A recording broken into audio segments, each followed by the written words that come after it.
Hello friends, कैसे हैं आप लोग। स्वागत है आप सभी का मेरे यूट्यूब चैनल विद्या विकास टीचिंग पर।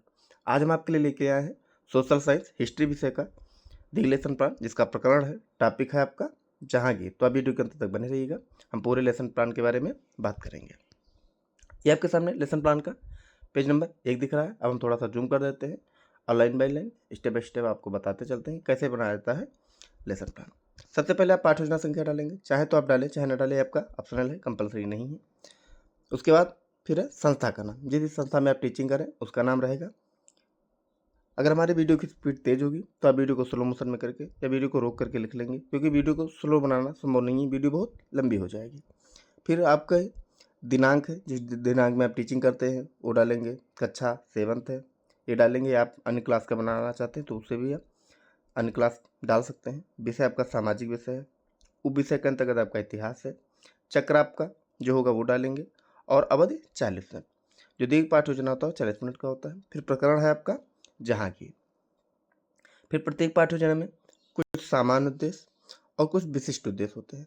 सामान्य उद्देश्य पूर्ववत है, अर्थात जो मैंने पहले लिखे हैं, क्योंकि मैंने एक फाइल बनाई है उसमें हिस्ट्री के सारे लेसन प्लान है, तो मैंने शुरुआत के 4-5 लेसन प्लान में सामान्य उद्देश्य लिखा है। यहाँ पे मैंने पूर्ववत इसलिए डाल दिया कि वैसे ही आपके रहेंगे। मैं आपको दिखा देता हूँ, ये आपके सामान्य उद्देश्य दिए हुए हैं, क्योंकि सामान्य उद्देश्य आपके सेम होते हैं। विशेष आपका अगर हिस्ट्री है तो हिस्ट्री में आपके सामान्य उद्देश्य सेम होंगे, प्रकरण से संबंधित नहीं है। तो छात्रों में ऐतिहासिक तथ्यों का एवं घटनाओं का ज्ञान कराकर उनके ऐतिहासिक ज्ञान में वृद्धि करना। दूसरा, विद्यार्थियों में इतिहास के प्रति रुचि उत्पन्न करना। तीसरा, विद्यार्थियों की मानसिक शक्तियों का विकास करना। चौथा, आपका विद्यार्थियों को जीविकोपार्जन के योग्य बनाना। पांचवा, विद्यार्थियों में देश प्रेम की भावना जागृत करना। और छठा, विद्यार्थियों में आदर्श चरित्र का निर्माण करना। तो ये आपके सामान्य उद्देश्य हो गए, आप यहाँ से देख लेंगे। अब हम चलते हैं अपने टॉपिक पे। तो आपने सामान्य उद्देश्य देख लिया, अब हम विशिष्ट उद्देश्य देखेंगे। तो पहला विशिष्ट उद्देश्य इसमें है आपका ज्ञानात्मक उद्देश्य। छात्र जहांगीर के बारे में जानकारी जानकर प्रत्यास्मरण कर सकेंगे। फिर दूसरा है बोधात्मक उद्देश्य, इसमें है छात्र जहांगीर के बारे में जानकर व्याख्या कर सकेंगे। फिर है कौशलात्मक उद्देश्य, इसमें है छात्र जहांगीर के बारे में जानकर अपने अंदर कौशल विकसित कर सकेंगे। फिर आपका है सहायक सामग्री। सहायक सामग्री में जो भी आप सहायक सामग्री उपयोग करें टीचिंग में उसे लिखेंगे, जैसे चार्ट, रोलर बोर्ड, कक्षा में उपयोग की समस्या है, समस्त सहायक सामग्री। फिर है शिक्षण विधि में आपका है यह कक्षा उपयोगी शिक्षक सहायक सामग्री। फिर शिक्षा विधि में है प्रदर्शन विधि, व्याख्यान विधि, प्रश्नोत्तरी विधि, आगमन निगमन विधि। फिर पूर्व ज्ञान में लिखेंगे छात्र जहांगीर के बारे में सामान्य जानकारी रखते हैं। तो आपका पेज नंबर 1 कंप्लीट हो गया। अब हम बढ़ते हैं नेक्स्ट पेज में। ये आपके सामने पेज नंबर 2, ये आपका पेज नंबर 2 और ये पेज नंबर 3। पहले हम पेज नंबर 2 की बात करेंगे। पूर्व ज्ञान के बाद आपका प्रस्तावना प्रश्न है। प्रस्तावना प्रश्न कैसे निकालते हैं चलिए जानते हैं। अगर आपने अभी तक चैनल को सब्सक्राइब नहीं किया है तो प्लीज़ चैनल को सब्सक्राइब कर दीजिएगा, वीडियो को लाइक कर दीजिएगा, शेयर करिएगा। अन्य विषय के lesson plan, practical file, assignment देखने के लिए आप हमारे यूट्यूब चैनल के प्लेलिस्ट में जाकर वहाँ से देख सकते हैं। सभी की अलग अलग प्लेलिस्ट बनी हुई है, तो आप अपने सुविधानुसार अपने विषय का लेसन प्लान और असाइनमेंट देख सकते हैं। चलिए बढ़ते हैं आगे। तो प्रस्तावना प्रश्न कैसे निकालते हैं, यहाँ पे आप प्रस्तावना प्रश्न लिखेंगे। यहाँ पे छात्राध्यापक या छात्राध्यापिका क्रिया लिखेंगे। ध्यान से सुनिएगा, अगर आप छात्र हैं तो छात्राध्यापक क्रिया लिखेंगे, छात्रा हैं तो छात्राध्यापक क्रिया लिखेंगे। इस कॉलम में आपको छात्र छात्रा क्रिया लिखना, छात्र छात्रा क्रिया लिखना है। थोड़ा सा हम स्पीड से चलेंगे क्योंकि वीडियो बहुत लंबी हो जाएगी, तो आप अपने सुविधानुसार वीडियो को रोक करके स्लो मोशन में करके देख के लिख लेंगे। आप अपने सुविधानुसार क्वालिटी यूट्यूब से वहाँ से ऑप्शन होता है बढ़ा के भी देख सकते हैं, अगर आपको देखने में थोड़ा सा भी दिक्कत लग रहा है तो। बाकी आपको फुल HD में मिल जाएगा वीडियो। पहला प्रश्न है, मुगल साम्राज्य का संस्थापक कौन था? तो बाबर। बाबर के पुत्र का क्या नाम था? तो हुमायूं। हुमायूं के बाद दिल्ली के गद्दी पर कौन बैठा? तो अकबर। अकबर के पुत्र का क्या नाम था? जहांगीर के बारे अकबर के पुत्र का क्या नाम था और जहांगीर के बारे में आप क्या जानते हैं? तो अकबर के पुत्र का नाम था जहांगीर। फिर प्रश्न 5वां है, यहाँ पे प्रश्न 5वां है, जहांगीर के बारे में आप क्या जानते हैं? तो फिर आपका मौन प्रश्न हो जाएगा। तो आपका प्रस्तावना प्रश्न निकल आया। फिर आप उद्देश्य कथन लिखेंगे कि बच्चों आज हम सब मिलकर जहांगीर के बारे में विस्तृत अध्ययन करेंगे। फिर आप प्रस्तुतिकरण 1 डालेंगे। प्रस्तुतिकरण 1 में आपका शिक्षण बिंदु है जहांगीर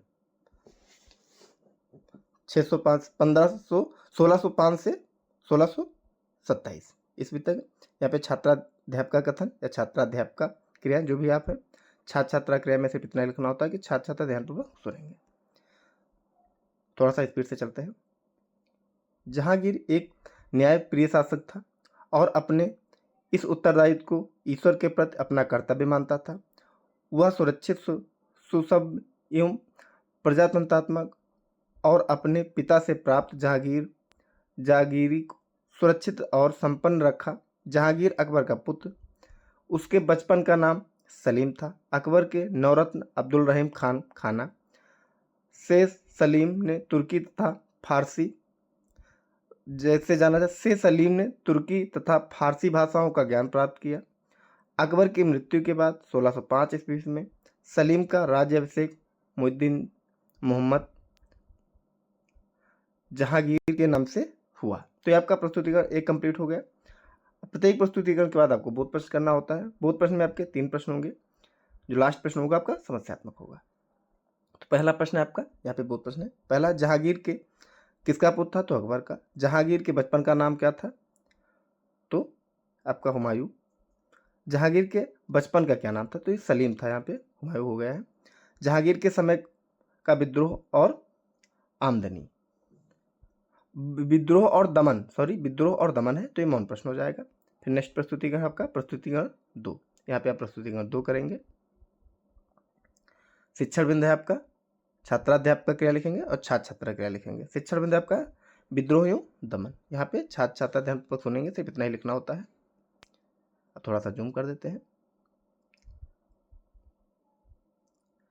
गद्दी पर बैठते ही जहांगीर को सर्वप्रथम अपने पुत्र खुसरो के विद्रोह का भाग कर लाहौर पहुंच उसे अपने सिखों के पंचम गुरु अर्जन देव से अपनी सेना के लिए आर्थिक सहयोग लिया। लेकिन शाही सेना खुसरो की सेना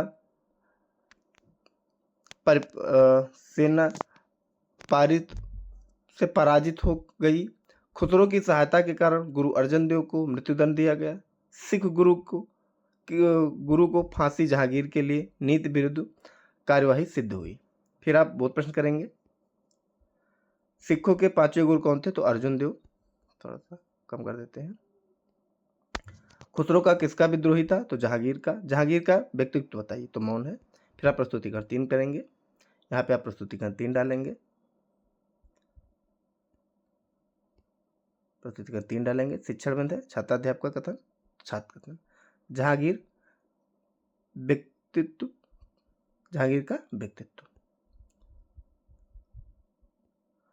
जहांगीर ने सब लोगों के हृदयों पर विजय पाने का प्रयत्न किया। उसने अपने विरोधियों को सामान्य रूप से क्षमादान कर दिया, बंदियों को मुक्त किया और न्याय की प्रसिद्ध जंजीर लगवाई, जिसे कोई भी बजाकर खींच सीधे बादशाह से फरियाद कर सकता था। उसने कई विशेषताएं भी थी। उसने कई घोषणाएं भी करवाई जिसमें उसके राज्य के लोगों में अच्छे आचरण की प्रवृत्ति का विकास हो। तो ये आपका प्रस्तुतिकरण 3 कंप्लीट हो गया। फिर आप बोध प्रश्न करेंगे। यहाँ पे आपका पेज नंबर, ये आपका 4 है, ये पेज नंबर आपका 5 है। बोध प्रश्न पहला है, जहांगीर की आत्मरक्षा का, ये क्या है, 1 मिनट देख लेते हैं। जहांगीर की आत्मकथा का नाम है, ये आत्मकथा नहीं है। यहाँ पे पहला प्रश्न थोड़ा सा कंफ्यूजन है, इसकी जगह आप लिख लेंगे कि जहांगीर ने न्याय के लिए अपने राज्य में क्या लगवाया था। तो यहाँ एक लिखेंगे न्याय की जंजीर, ये आप लिख लेंगे, या कोई अन्य प्रश्न भी आप लिख सकते हैं। जहांगीर को सबसे ज़्यादा क्या पसंद था? तो बगीचे। जहांगीर के काल में नूरजहां का प्रभाव, तो ये आपका मौन प्रश्न हो जाएगा। फिर आप प्रस्तुतिकरण 4 करेंगे। यहाँ पे आप प्रस्तुतिकरण 4 करेंगे। वो जो आपका बोध प्रश्न था, थोड़ा गलती से इसमें क्लियर नहीं हो रहा है, शायद गलती से लिख गया होगा, जो पढ़ने में क्लियर नहीं हो रहा है कि क्या लिखा है। तो आप यहाँ पे प्रश्न एक हटा सकते हैं। फिर प्रस्तुतिकरण आप 4 करेंगे। एक चीज़ और बता दें, प्रस्तुतिकरण 4 के बाद आपको बोध प्रश्न नहीं करना होता। जैसे कि आपने प्रस्तुतिकरण 1, 2 और 3 के बाद आपने बोध प्रश्न किया था। बट जो आपका लास्ट प्रस्तुतिकरण होता है उसमें आपको बोध प्रश्न नहीं करना होता है, सबसे लास्ट में आपको उसकी जगह पुनरावृत्ति प्रश्न करना होता है। तो आप यहाँ पे प्रस्तुतिकरण 4 लिखेंगे। शिक्षण बिंदु है नूरजहां, छात्राध्यापक का कथन या छात्राध्यापक कथन जो भी आप है उस हिसाब से लिख लेंगे। छात्र छात्रा कथन में लिखना होता है कि छात्र छात्रा ध्यानपूर्वक सुनेंगे। अगर आपको अन्य विषय के lesson plan practical file assignment चाहिए तो आप हमारे यूट्यूब चैनल के प्लेलिस्ट में जाके वहाँ से देख सकते हैं, सभी की अलग अलग प्लेलिस्ट बनी हुई है। नूरजहां का बचपन का नाम मेहरुन्निसा था। उसका पिता ग्यासवेग तेहरान का निवासी था। उसका विवाह द्वारे अफगान नामक एक ईरानी के साथ हुआ था। शेर अफगान की मृत्यु के बाद जहांगीर ने मेहरुन्निसा से विवाह कर लिया। उनकी बुद्धि एवं सुंदरता के कारण उसे जहांगीर द्वारा नूरजहां की उपाधि दी गई। जहांगीर के शासनकाल में नूरजहां की भूमिका महत्वपूर्ण थी। उसने राज्य के कार्यों में जहांगीर को पूरा सहयोग किया एवं बादशाह के व्यवसायों पर नियंत्रण किया। तो ये आपका प्रस्तुतिकरण 4 कंप्लीट हो गया। फिर आप सैंपल कार्य करेंगे। यहाँ पे आप सैंपल कार्य लिखेंगे और एक ब्लैंक चार्ट पे लिख के जो मेन बिंदु है कि जहांगीर के काल में क्या क्या मेन कार्य हुए उसके बारे में, उसका कार्यकाल, ये सब चीज़ें इसमें लिख के आप चिपका लेंगे तो आपका सैंपल कार्य हो जाएगा। मैंने बाद में लिखा था इसलिए इस पर आपको नहीं शो हो रहा है। फिर बढ़ते हैं नेक्स्ट रीडिंग आपकी निरीक्षण कार्य। निरीक्षण कार्य में आपको लिखना है कि छात्राध्यापक या छात्राध्यापक जो भी आप हैं छात्रों को सैंपल कार्य देकर, निरीक्षण कार्य में आप लिखेंगे कि छात्राध्यापक छात्रों को सैंपल कार्य देकर स्वयं कक्षा में घूम घूम कर निरीक्षण करेगा। उस सैंपल पर लिखे तथ्यों को अपने उत्तर पुस्तिका में लिखने का आदेश देगा। आप ऐसे भी लिख सकते हैं। फिर पुनरावृत्ति कार्य में आप लिखेंगे, पुनरावृत्ति प्रश्न होता है, कार्य नहीं, पुनरावृत्ति प्रश्न है। यहाँ पे कार्य लिख गया गलती से। प्रश्न पहला आपका, जहांगीर किसका पुत्र था? तो अकबर का। इसके बचपन का क्या नाम था? तो सलीम। सिखों के 5वें गुरु का नाम बताइए? तो अर्जुन देव। जहांगीर की आत्मकथा का नाम क्या था? तो यूसुफ जहांगीर। नूरजहां के बचपन का नाम क्या था?